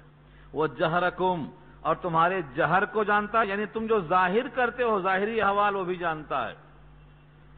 یہاں بھی سن لو ٹھہر کے ذرا، ہر آدمی کا ظاہر اور باطن یکساں نہیں ہوتا. جو چیز ظاہر میں اچھی لگتی ہے وہ باطن میں اچھی ہو ضروری نہیں ہے. ظاہر میں تو اتنے خوبصورت چہرے، خوبصورت داڑھی، خوبصورت عمامے، خوبصورت لباس آج بھی یہودیوں کے ہیں، آج بھی، لیکن اندر سے وہ خدا کے غضب کے مستحق بن چکے ہیں. محمد مصطفیٰ صلی اللہ علیہ وسلم الف الف مرۃ بعدد کل ذرۃ، آپ کے زبان سے شیریں آواز میں اس قرآن کریم کو 10 سال تک سنتے رہے اور اپنے کو مسلمان کہلاتے رہے اور مسلمانوں کے ساتھ نماز پڑھتے رہے، لیکن 10 سال بھی کیسا گزرا؟ منافقت میں گزرا. ان کے قلب میں نبی کی عظمت حقیقتاً نہیں آئی، منافق ہو کے مرے. کتنے منافق ہو کے مرے یاد ہے؟ سورہ منافقون پارہ 28 پوری پڑھ لینا، 2 سورت، 2 رکوع، صرف 2 رکوع. نبی صلی اللہ علیہ وسلم کے اوپر وحی آتی ہے کہ اب ان کو آپ دیکھیں گے تو ان کا جسم، ان کا ڈیل ڈول، ان کی شکل و صورت آپ کو بھا جائے گی، اتنے اچھے لگیں گے آپ کو. وَإِذَا رَأَيْتَهُمْ تُعْجِبُكَ أَجْسَامُهُمْ وَإِن يَقُولُوا تَسْمَعْ لِقَوْلِهِمْ، اور جب وہ کچھ کہیں گے تو آپ ان کی باتوں کو سننے کے لیے سرگوشی کرنے کو تیار ہو جائیں گے، اتنے اچھے لگیں گے آپ کو. كَأَنَّهُمْ خُشُبٌ مُّسَنَّدَةٌ، گویا رکھی ہوئی لکڑی ہے. تو ظاہر بڑا اچھا تھا منافقوں کا، لیکن اللہ فرماتے ہیں یہ منافق ہے، اور منافقین جہنم کے نیچے طبقے میں جائیں گے. تو میں یہ عرض کرنا چاہتا ہوں، جب نبی کی محفل میں منافق تھے تو آج کیوں نہیں ہیں؟ یہ منافقین ہیں جو مسلمانوں کا راز فاش کرتے ہیں، منافقین ہیں جو اسلام میں داخل ہو کر غلط راستے پر لے جا رہے ہیں. یہ منافقین ہیں جو ہمارے قائد بن کر قرآن کے خلاف ترغیب دے رہے ہیں. یہ منافقین ہیں جو نبی کی سنتوں سے ہم کو دور کر رہے ہیں. منافقین کی شکلیں بدل جائیں گی، لیکن یہ دین اور دین کی حفاظت اللہ نے اپنا ذمہ لے لیا ہے. پھونکوں سے یہ چراغ بجھایا نہ جائے گا، ایک ایک حرف محفوظ کر دیا ہے اللہ نے. یریدون لیطفئوا نور اللہ بافواہہم، وہ چاہتے ہیں کہ اللہ کے نور کو مٹا دیں، بجھا دیں، ختم کر دیں. واللہ متم نورہ، اللہ پورا کر کے رہے گا اپنا دین، یہاں تک کہ ہر گھر میں داخل ہو کر رہے گا یہ. وَلَوْ كَرِهَ الْمُشْرِكُونَ وَلَوْ كَرِهَ الْكَافِرُونَ، ناگوار ہوتا ہے تو ہونے دو. تو یہ اللہ کی طرف سے ہے. آج کائنات کے اندر اس نفاق کو جاننے کے لیے کیا شکل ہے؟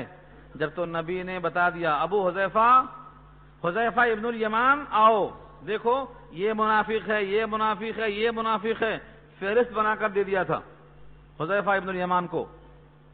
ہر صحابی آ کے پوچھتا تھا حذیفہ میرا نام تو نہیں ہے، حذیفہ میرا نام تو نہیں ہے. حذیفہ نے کہا نہیں تمہارا نام نہیں ہے. اچھل جاتا خوشی سے، اللہ میں مومن ہوں. ہر ایک کو خدشہ ہوتا تھا.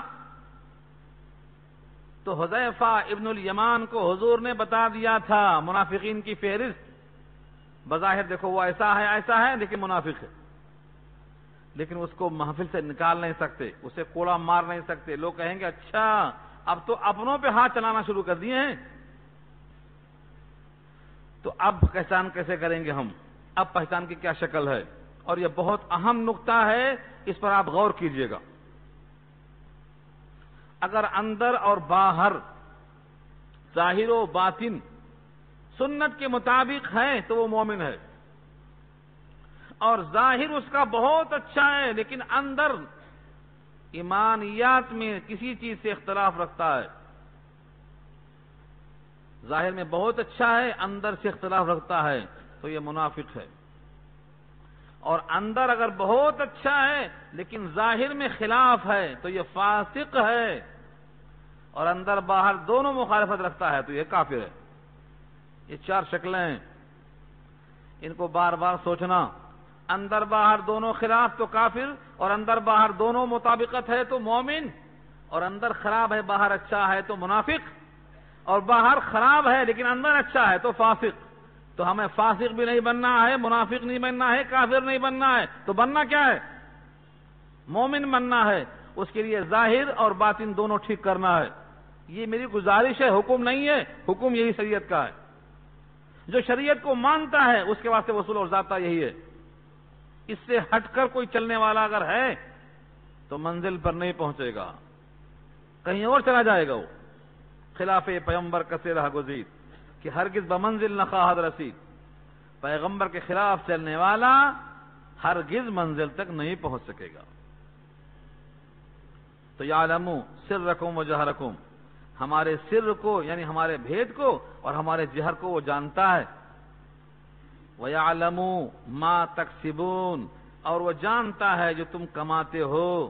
تکسبون میں کسب آتا، اور کسب کے معنی عمل، کیا کمائے، آج صبح سے شام تک کیا کمائے۔ ہم کمائی کا جب حساب کرتے ہیں تو صرف روپیہ گنتے ہیں، بس صبح سے شام تک کیا کمائے تو کہیں گے 200 روپیہ، کہے گا 300 روپیہ، کوئی 1000 روپیہ، کوئی 5000 روپے۔ ارے یہ بولو جہنم کمائے کہ جنت کمائے، یہ نہیں بولے گا۔ یہاں تکسبون سے مراد روپیہ کمانا نہیں ہے، یاد کر لو۔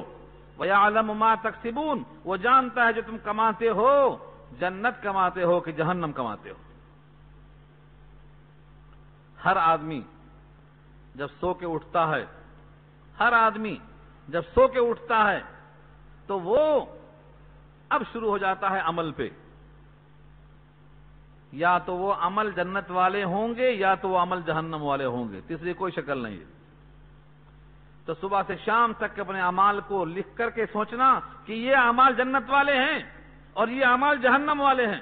جب تک یہ محاسبہ نہیں آئے گا کامیاب نہیں ہوں گے۔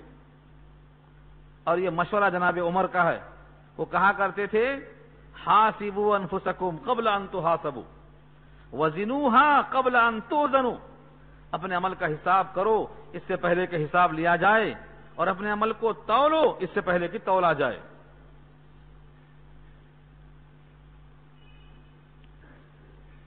یہاں تک 3 آیتیں ہوئیں، یہی 3 آیتوں کے فضائل سنایا تھا میں آپ کو۔ یہ 3 آیتیں ایسا ہی شعور کے ساتھ پڑھ لو، ایسا ہی شعور کے ساتھ پڑھ لو تو اللہ تعالی جو وعدہ کر چکے ہیں کہ ایک فرشتہ پیدا کریں گے، اور وہ فرشتہ ہمارے قلب پر شیطان کا جب اثر ہونے جائے گا تو گرزوں سے اس کو مار کے بھگائے گا، اور 70,000 فرشتے ہمارے حق میں دعائے مغفرت کریں گے۔ یہ کیوں ہے؟ کیونکہ ہم اپنے زبان کو تر بتر کر دیں گے اللہ کی توصیف کر کے۔ جس بندے نے اللہ کی یہ خوبی بیان کر دی، اللہ کی وہ عطا کم ہے اور ہونا چاہیے، ہم تو یہی کہیں گے۔ اسی واسطے صحابہ کرام میں اختلاف ہوتا تھا اس مسئلے پر، شاید آپ کو مزہ نہ آتا ہو دوبارہ سننے میں، مگر مجھے تو بار بار مزہ آتا ہے۔ سارے لوگ سفارش کر چکیں گے، جن کو جہنم سے نکالنا تھا نکال چکیں گے، کوئی سفارشی بچے گا نہیں۔ آخر میں اللہ فرمائیں گے اب میں نکالوں گا۔ جس کا نور ایمان اتنا کمزور تھا کوئی دیکھ نہ سکا، سفارش کوئی نہیں کر سکا، اس کو اللہ اپنے لب بھر کے نکالیں گے، ایسا لب بھر کے نکالیں گے اور ڈال دیں گے جنت میں۔ حضرت ابو بکر، حضرت عمر رضی اللہ عنہما محفل میں بیٹھے ہوئے ہیں۔ حضرت ابو بکر کی خواہش یہ ہو گئی کہ اللہ کے نبی ایک اضافہ کر دو، ایک لب بھر کے نکالنے کے بجائے 2 مرتبہ نکالیں گے، کہہ دو، آپ کہہ دیں گے تو اللہ نکالیں گے، آپ کی بات مانیں گے؟ جناب عمر کہتے ہیں بس ہے، 1 مرتبہ بس ہے۔ ابو بکر صدیق ٹھونگا مارتے ہیں، کیوں؟ تم کیوں مخالفت کرتے ہو؟ امت کا فائدہ ہوگا اس میں۔ وہ فرماتے ہیں کہ اللہ جب نکالیں گے لب بھر کے تو کون بچے گا؟ یہ دیکھو جھگڑا کیسا ہے، یہ جھگڑا امت کی خاطر ہے، اس جھگڑے میں محبت چھپی ہے امت کی، اس جھگڑے میں فکر ہے، طرف ہے، اضطراب ہے امت کے حق میں۔ ہم کبھی سوچتے ہیں ایسا؟ ہم کیا سوچتے؟ میاں کس کو ڈبائیں، کس سے پیسہ لے کے گنوائیں، کس کی زمین دبا لیں، قبرستان بیچ لیں، کیا کیا کر سکیں کر لیں۔ یہ سب کرنے کے بعد بھی دفن ہونا ہے نہیں ہونا ہے؟ ساری کائنات اپنے قبضے میں کر لو اور شیاطین کی طرح دندناتے پھرو، لیکن یہ جو اجل مسمى ہے اس سے بچ نہیں سکتا کوئی جابر، سب کی گردن ٹوٹنے والی ہے۔ تو صحابہ کا یہ طرز اور ہمارا یہ جینے کا طریقہ، مگر ہم چاہتے ہیں کہ ان کے مقام سے ہمارا مقام کمتر نہ ہو، ان سے اونچی سیٹ ملے ہمیں۔ اقبال نے اسی کو کہا ہے، چاہتے سب ہیں کہ ہوں اوج ثریا پہ مقیم، پہلے پیدا تو کرو ویسا کوئی قلب سلیم۔ یہ دل صحابہ کا تو بناؤ پہلے، درجہ ان کا چاہیے، اور عمل کریں گے تو شیاطین کا کریں گے، ابلیس کا، بش کا، اسرائیل کا، ان سے دوستی کرنی چاہیے آپ لوگوں کو۔ کائنات کے کتنے مسلمان ہیں جو دوستی کر رہے ہیں ان سے؟ کیوں کر رہے ہیں؟ دنیا کی خاطر کر رہے ہیں۔ ان کے پاس تو دین نہیں ہے، ان کے پاس ایمان نہیں ہے، ان کے پاس خدا کا پیار نہیں ہے۔ کیوں نہیں ہے؟ کیونکہ خدا کے مغضوب علیہم بندے ہیں یہ۔ ان سے دوستی کرنے والے کو صرف دنیا مل سکتی ہے، وہ بھی غضب کے ساتھ، لعنت کے ساتھ۔ اس لیے ساری کائنات کے مسلمان جن سے دوستی کا حکم ان سے دوستی کریں، اپنے قلب میں اللہ کی عظمت لائیں۔ تو جناب عمر نے کہا اللہ نکالیں گے تو کون بچے گا؟ اب دونوں کی بات میں فیصلہ کون کریں گے؟ مصطفیٰ صلی اللہ علیہ وسلم مسکراتے ہوئے ہیں، حالانکہ دونوں دوست ہیں، فرماتے ہیں زمین پر میرے 2 وزیر ہیں اور آسمان پہ 2 وزیر ہیں۔ زمین کے وزیر ابو بکر و عمر ہیں اور آسمان کے وزیر جبرائیل اور میکائیل ہیں، لیکن 2 میں سے ایک بات تو بولنا ہی پڑے گا۔ ہم لوگ ڈرتے ہیں یار دونوں دوست ہیں کیسے بولیں، تکلیف ہو جائے گی، لیکن نہیں، سچ بولنا تاکہ حق ظاہر ہو۔ مسکراتے ہیں اور فرماتے ہیں عمر سچ کہتے ہیں، حالانکہ ابو بکر کا مقام ان سے اونچا ہے، لیکن خلت کے باوجود کہتے ہیں عمر سچ کہتے ہیں، یعنی ایک لب نکال دینا کافی ہے، جہنم خالی ہو جائے گی، کوئی بچے گا نہیں اس میں۔ تو یہ سوچنے کے انداز ہیں، یہ محبت ہے، یہ پیار ہے، حق ظاہر کرتے ہیں۔ یہاں اشارہ وہی ہے، یعلم ما تکسبون، جو کچھ تم کرتے ہو وہ اللہ جانتے ہیں۔ ہم کیا کرتے ہیں، صبح سے شام تک کیا کماتے ہیں، اللہ کو معلوم ہے۔ اتنے صفات تھے ان 3 آیتوں کے، یہ 3 آیتیں آپ سے گزارش کرتا ہوں میں زبانی یاد کر لیجئے، تاکہ روزانہ ایک بار پڑھنے میں تکلیف نہ ہو، چلتے پھرتے سفر میں، حضر میں، آنکھ بند ہو کھلی ہو پڑھتے رہو۔ 70,000 نہیں، 70 صحیح، ایک فرشتہ صحیح اگر ہمارے ساتھ لگ گیا تو ہمارا بیڑا پار ہو جائے گا۔ اس لیے ان فضائل کو یہ مت سمجھو کہ پتہ نہیں حدیث قوی ہے کہ ضعیف ہے، قوی نہیں ہوتی۔ اللہ کے ان آیتوں میں جو سنا آپ نے، اس میں کیا ہے؟ اللہ کی تعریف ہے نہیں ہے؟ اس کے توحید پر دلائل ہیں کہ نہیں ہے؟ چلو فضائل نہ صحیح، ان آیتوں میں جو اللہ کی خوبی ہے یہ تو آپ بیان کریں گے تو اللہ خوش ہوگا آپ سے، ہم آپ کی خوبی بیان کریں گے تو آپ خوش ہوں گے۔ اور ان آیتوں میں اللہ کی خوبی اللہ کے زبان میں ہے، اگر آپ پڑھیں گے تو اللہ کیوں نہیں خوش ہوں گے؟ چلو وہ حدیث چھوڑ کر یہاں بحث کر لو۔ اللہ کی تعریف اللہ کے لفظوں میں جس میں خوب اچھے انداز میں ہو، اللہ کو خوش آئیں گے۔ اسے 3 آیتوں کو آپ زبان یاد کر لیں اور آپس میں سنا لیں ایک دوسرے کو اطمینان کے لیے، یہاں شرمندہ نہ ہو، خفت اصل قیامت کی ہوگی۔ اس کے بعد اللہ فرماتے ہیں اتنے دلائل کے باوجود مکے والوں کا حال سنو کیا تھا۔ وَمَا يَأْتِيهِم مِّنْ آيَةٍ مِّنْ آيَاتِ رَبِّهِمْ إِلَّا كَانُوا عَنْهَا مُعْرِضِينَ، اور نہیں آتی ان کے پاس کوئی نشانی ان کے رب کے پاس نشانیوں میں سے، یعنی ان کے رب کے نشانیوں میں سے کوئی نشانی جب بھی آتی کیا کرتے وہ لوگ؟ إِلَّا كَانُوا عَنْهَا مُعْرِضِينَ، اس سے اعراض کرتے۔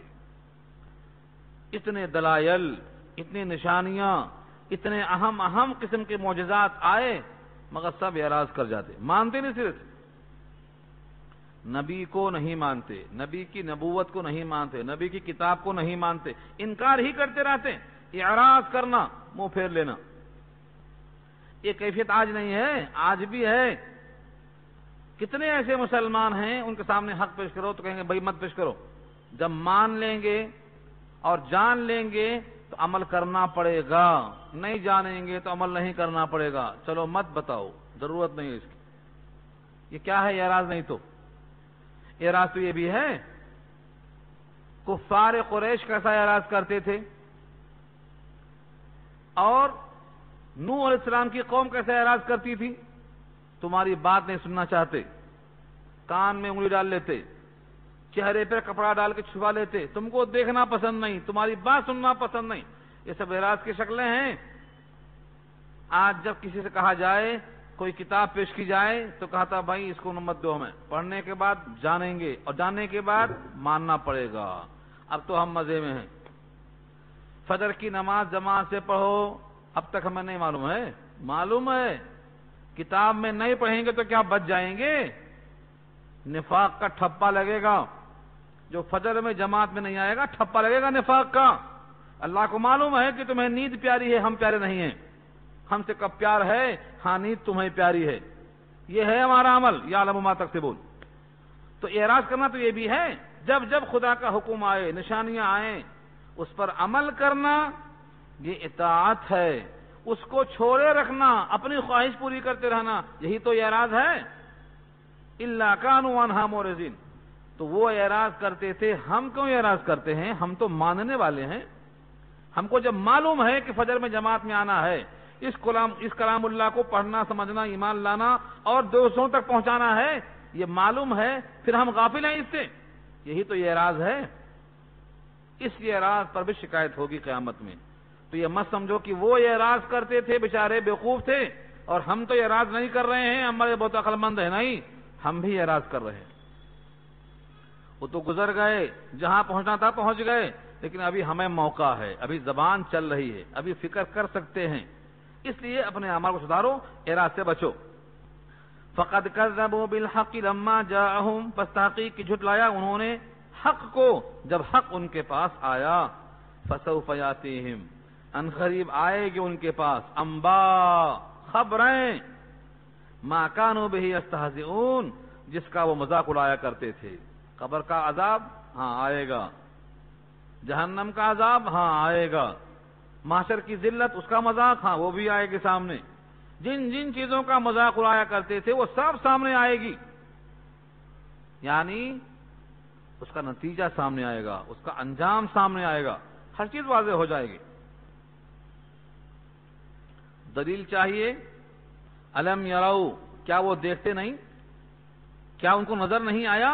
کم اہلکنا، کتنا ہلاک کر دیا ہم نے، من قبلہم، ان سے پہلے، من قرن، قرن کے معنی زمانے آتے ہیں.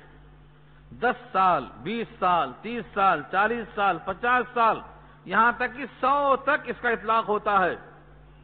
ایک صحابی کو حضور نے دعا دی تھی قرن تک جینے کی، تو 100 سال جیے وہ. اللہم بارک لہو فی مالہ و ولدہ. اے اللہ اس کے مال میں برکت دے، اولاد میں برکت دے. تو ان کی اولاد 120 مری ان کے سامنے، اتنے اولاد میں ہو گئے صاحب. ان کی اپنی اولاد، سلبی اولاد، ان کے سامنے 120 کا انتقال ہوا. اور جو زندہ تھے اس کے علاوہ. یہ کون ہیں؟ انس بن مالک. حضرت انس ہیں، انس بن مالک نہیں ہیں، انس بن طلحہ ہیں. حضرت انس کے والد طلحہ ہیں. امام مالک کے زمانے میں بھی ایک انس تھے، وہ انس بن مالک تھے، مگر یہ انس بن طلحہ ہیں. تو قرن کے معنی 100 سال کے بھی آتے ہیں. یہاں مراد ہے کتنوں کو ہم نے ہلاک کر دیا ہے ان سے پہلے. مکناہم فی الارض، جن کو زمین میں تمکن حاصل تھا، قدرت حاصل تھی. اتنا قدرت تھی کہ اس زمین پر جنت تیار کیا تھا. جنت شداد نے جنت بنوائی تھی، لیکن خدا کا حکم نہیں تھا. ایک پاؤں اندر اور ایک پاؤں باہر. فرشتہ آ گیا، یعنی اجل مسمى آ گئی. کہا اب کہاں جا رہے ہو؟ چلو جہنم کی طرف. اپنی بنائی ہوئی جنت میں بھی داخل نہیں ہو سکا وہ. تو اللہ نہ چاہے تو جنت بنا کے بھی داخل نہیں ہو سکیں گے. جنت بنانے کی فکر نہ کرو یہاں پر، جنت وہاں بناؤ جہاں ملنے والی ہے. تو مکناہم فی الارض، زمین میں ہم نے ان کو قوت دی تھی. کتنا؟ ما لم نمکن لکم، اتنا کہ تم کو بھی نہیں دی گئی قدرت آئے مکے والو. وَأَرْسَلْنَا السَّمَاءَ عَلَيْهِمْ مِدْرَارًا، اور بھیجا ہم نے آسمان کو ان پر خوب بارش کرتے ہوئے. مدرار، مدرار کے معنی پانی کا تسلسل کے ساتھ برسنا. ابھی جیسے گزرا یہاں نا 2 دن 3 دن، اب پھر آنے والا ہے 2-3 دن میں خبر ملی ہے. ایسا مسلسل پانی آنا یہ مدرار ہے، مدرار. اور یہ نبی کے زمانے میں بھی ہوا تھا. ایک صحابی آئے جمعے کی نماز میں، ابھی خطبہ ہو رہا تھا، دروازے پہ کھڑے ہو کے بولتے ہیں یا اللہ کے نبی سارے جانور مر جا رہے ہیں، بھوکے ہیں، قحط زدہ ہیں، خشکی آ گئی، پانی نہیں ہے، دعا کر دو. آپ نے ممبر ہی پہ ہاتھ اٹھا دیا. آپ کا ہاتھ اٹھنا اور اللہ کا پانی نہ برسنا یہ ممکن ہے؟ ممکن ہی نہیں تھا، کیونکہ جو اللہ کا ہو گیا اللہ اس کا ہو گیا. ہاتھ اٹھا. ابھی آپ ممبر پہ ہیں، خطبہ ختم نہیں ہوا، اور بخاری کی روایت میں ہے ابھی آپ کے ہاتھ ایسا سے ایسا نہیں ہوئے، یعنی ہاتھ ابھی اٹھے کے اٹھے رہ گئے تھے. اچانک آسمان میں ایک بادل کا ٹکڑا آیا اور سارے افق پر پھیل گیا، چھا گیا. اس کے بعد بارش شروع ہوئی تو مسلسل بہتی گئی. مدرارا پہ یاد آیا مجھے، مدرارا. 1 ہفتے تک پانی برستا رہا. نالیاں بھر گئیں، وادیاں بھر گئیں، جل تھل وادی ہو گئی. جہاں دیکھو پانی ہی پانی. جو بھی آتا باہر سے بولتا کیا خوب بارش ہوئی، کیا خوب بارش ہوئی. 8واں دن آیا، وہی ممبر پھر نبی صلی اللہ علیہ وسلم کھڑے ہیں، اور ایک روایت کے مطابق وہی آدمی پھر کھڑا ہوا دروازے پر، اور بعض روایت میں ہے کہ دوسرا آدمی تھا. کیا کہہ رہا ہے؟ پہلے کہا تھا دعا کر دو بارش ہو جائے، اب کہتا ہے دعا کر دو بارش بند ہو جائے. یہ سن کر نبی مسکرا دیے. یہ حال ہے، کسی طرف بھی خوش نہیں ہے، دیا بھی تو خوش نہیں، لیا بھی تو خوش نہیں. کیا ہو گیا؟ بارش ہوتی ہے، وادیاں بھر گئیں، جانور مر گئے، گھر گر گئے، پورے کے پورے لوگ ویران ہو گئے. اب دعا کر دو بارش رک جائے. آقا نے ہاتھ اٹھایا اور یوں اٹھا کر اشارہ کیا، اللہم ہوا علینا ولا علینا، اے اللہ اطراف میں برساؤ، ہمارے اوپر نہ برساؤ. اللہ کی چاہت ایسی ہونی چاہیے. دیکھو خدا بندے سے خود پوچھے بتا تیری رضا کیا ہے، اطراف میں برسو، ہمارے اوپر نہ برسو. اللہم ہوا علینا ولا علینا، علی الاکام والزرابی والوادی منابت الشجر، جہاں درخت ہیں، جنگل ہیں، پہاڑ ہیں، وادی ہیں، وہاں برسو، ہمارے اوپر نہ برسو. آپ نے جیسا ہاتھ اٹھایا، گھمایا، روایت میں ہے آپ کے سر کے اوپر سورج ایسا نکل آیا جیسے مدینے پر تاج آ گیا ہو سورج کی شکل میں. مثل التاج کے الفاظ بخاری میں ہیں.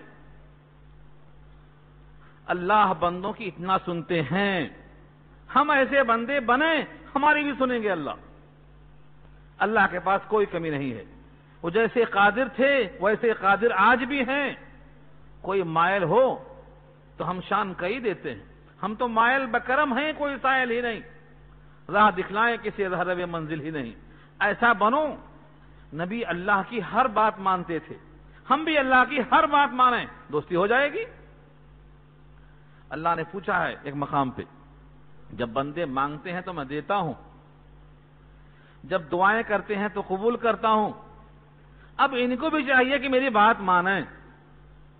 وَإِذَا سَأَلَكَ عِبَادِي عَنِّي فَإِنِّي قَرِيبٌ أُجِيبُ دَعْوَةَ الدَّاعِ إِذَا دَعَانِ فَلْيَسْتَجِيبُوا لِي وَلْيُؤْمِنُوا بِي.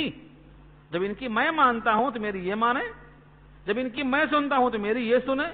یہ کیا دوستی ہے کہ میں ان کی مانتا رہوں؟ یہ میرے الفاظ نہیں ہیں، یہ ترجمہ کر رہا ہوں. وَلْيُؤْمِنُوا بِي، اس کا ترجمہ کیا ہے دیکھ لو کھول کے.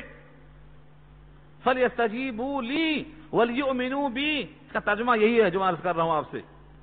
دوستی دو طرفہ ہوتی ہے، تالی ایک ہاتھ سے نہیں بجتی. محاورہ ہے آپ کے پاس. رب کریم کے سامنے آقائے دو جہاں راتوں بھر کھڑے رہتے تھے، رات بھر کھڑے رہتے تھے. تو وہاں سے اشارہ ملتا ہے اللہم علینا اللہم حوالینا ولینا، اللہ بھی فوراً سنتے۔ جب بندہ اللہ کا مشتاق ہوتا تو بندے کا بھی اشتیاق بڑھتا ہے، اللہ کا بھی بڑھتا ہے۔ ہم کیا کر چکے ہیں؟ ہم ان کی چاہتوں کی پرواہ کیے بغیر اپنی چاہتوں پر گامزن ہیں، اس واسطے وہاں سے ہم ٹھکرا دیے گئے۔ ساری کائنات کے حوالے ہیں، چلا رہے ہیں اب مت مارو مت مارو مت مارو مت مارو۔ ارے انسانوں کی مار ہے یا اللہ کی مار ہے؟ سوچتے کیوں نہیں اس چیز کو؟ ایک کتے پر جب پتھر آتا ہے تو کتا پتھر پہ نہیں بھونکتا ہے، پتھر پھینکنے والے پہ بھونکتا ہے، پتھر کو نہیں بھونکتا، جبکہ پتھر لگا ہے جسم کو، جسم کی مار پتھر کے طفیل میں ہے، لیکن کتا پتھر پہ نہیں بھونکتا، اسے معلوم ہے یہ پتھر کوئی پھینکنے والا وہاں کھڑا ہے، اور وہ بھونکتا ہے تو پتھر پھینکنے والے پہ بھونکتا ہے۔ اس کائنات میں ایک پتا نہیں گرتا خدا کی مرضی کے بغیر، ایک پتا درخت کا نہیں گرتا اللہ کی مرضی کے بغیر۔ یہ سب کچھ اللہ کے علم میں ہے، ایسا ہی لکھا ہوا ہے۔ چلانا اس کا علاج نہیں ہے، بدلنا پڑے گا، انقلاب لانا پڑے گا، خدا کی کتاب پر عمل کر کے اس کو قیامت میں پیش کرنا پڑے گا۔ جب تک ہم خدا کے بندے نہیں بنیں گے ہماری آنکھوں پر کسی کو ترس نہیں آئے گا۔ تو اللہ کا وصول ہے یہ۔ تو مدرار کے معنی موسلادھار بارش، وَجَعَلْنَا الْأَنْهَارَ تَجْرِي مِن تَحْتِهِمْ، اور بنایا ہم نے نہروں کو بہتی ہوئی اس کے نیچے سے، فَأَهْلَكْنَاهُمْ بِذُنُوبِهِمْ، پھر ہم نے ان کو ہلاک کیا ان کے گناہوں کی وجہ سے۔ معلوم کیا ہوا؟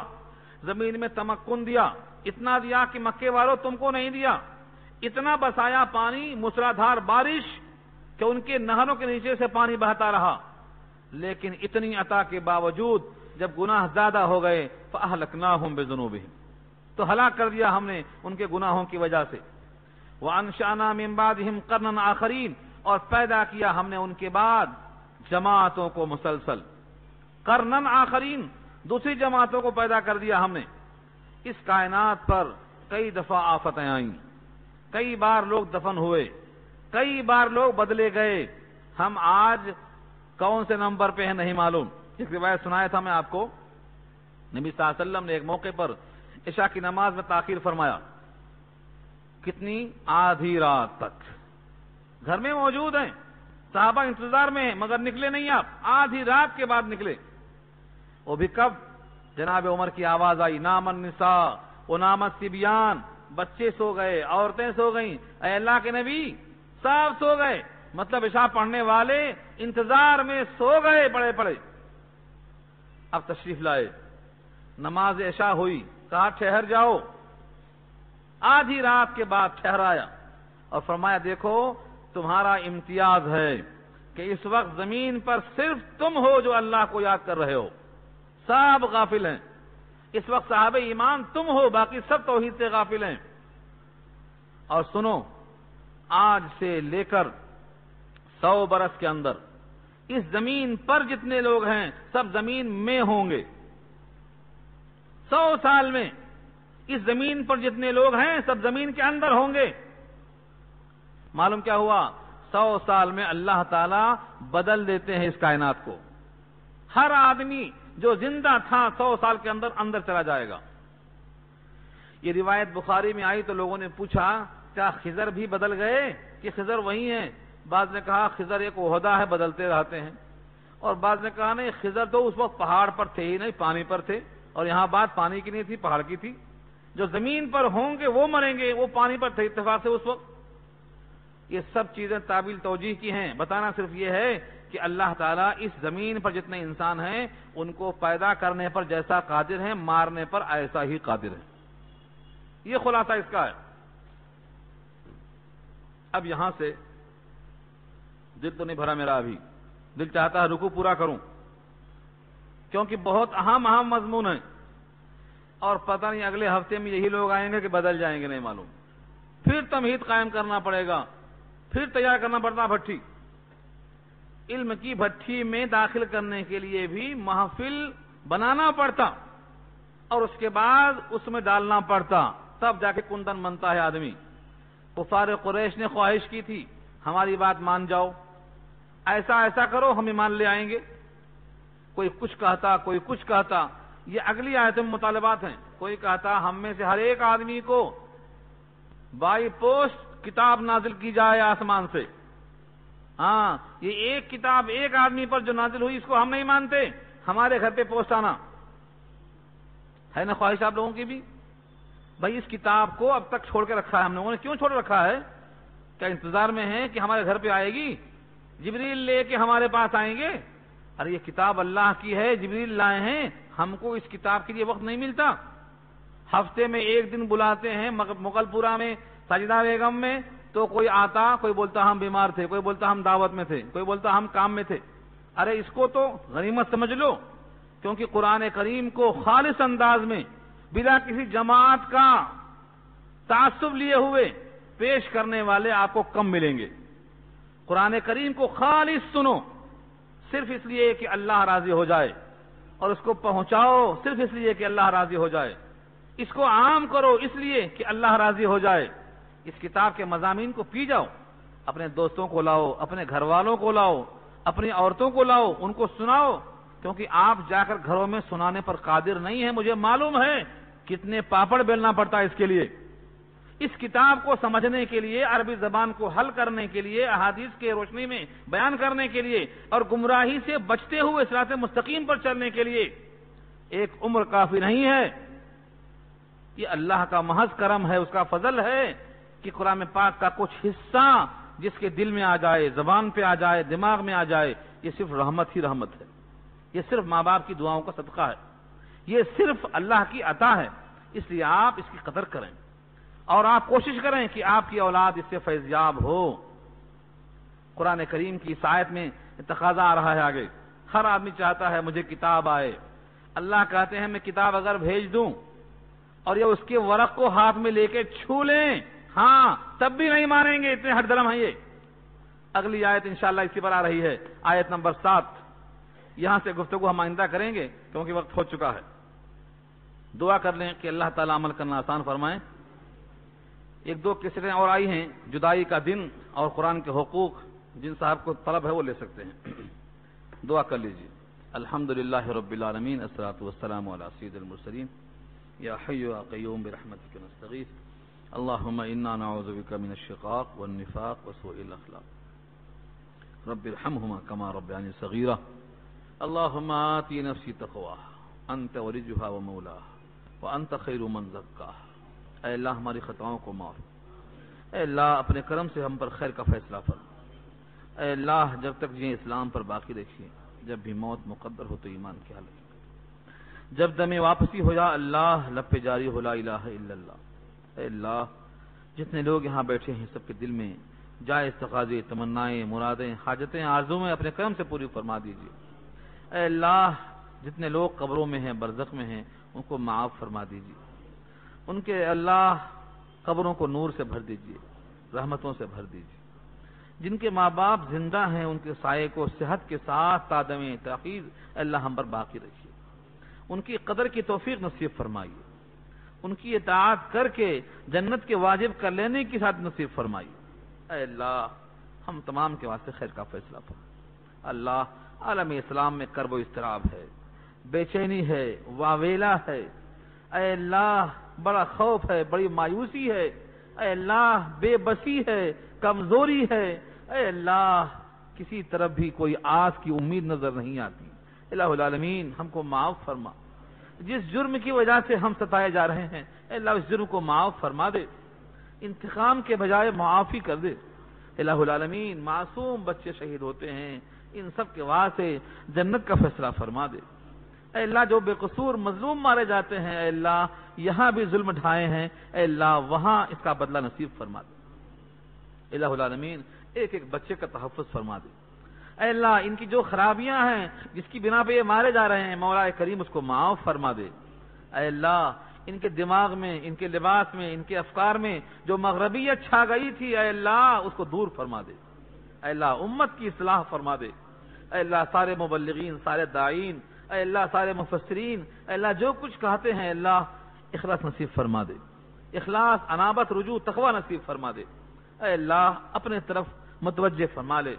اے اللہ کائنات میں جو کچھ ہو رہا ہے اے اللہ بے شک آپ کی مرضی کے بغیر نہیں ہوتا، لیکن لوگ امید لگائے ہیں مولا کریم معافی کی، اے اللہ معاف فرما دے، ہمارے گناہوں سے زیادہ آپ کی مغفرت وسیع ہے، اے اللہ ہمارے اعمال سے زیادہ ہماری آس آپ کے معافی پر لگی ہے، اے اللہ آپ کریم ہیں، اے اللہ آپ معافی کو پسند فرماتے ہیں، اللہم انک عفو تحب العفو فاعف عنا یا کریم، اللہم مغفرتک اوسع من ذنوبنا ورحمتک ارجى عندنا من اعمالنا، اللہم انا نسألک من خیر ما سألک منہ نبیک محمد صلی اللہ علیہ وسلم ونعوذ بك من شر ما استعاذك منه نبيك محمد صلى الله عليه وسلم أنت المستعان وعليك البلاغ ولا حول ولا قوة إلا بالله وصلى الله تعالى على خير خلقه سيدنا مولانا محمد وآله وأصحابه أجمعين برحمتك يا أرحم الراحمين.